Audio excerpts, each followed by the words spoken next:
тең әрекетті күш. Егер денеге бірнеше күш әсер етсе, оның тең әрекетті күшін табу керек болады. Ол үшін төмендегі екі жағдайды қарастырайық. Бірінші, екі күш бір бағытта. Егер күштер бір бағытта болса, олардың қорытқы күшін табу үшін, яғни тең әрекетті күшін табу үшін қосамыз.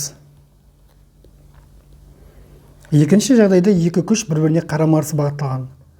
Олардың қорытқы күшін табу үшін, қорытқы күш, тең әрекетті күш екеуі бір нәрсе. Үлкен күштен азайтамыз кіші күшті. Егер бірнеше күш болса, үшінші жағдай жазып қойайық.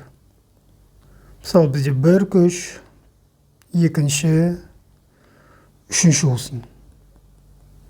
Онда сәйкесінше қорытқы күш табу үшін 1 мен 2-ні қосамыз, азайтамыз 3-ті.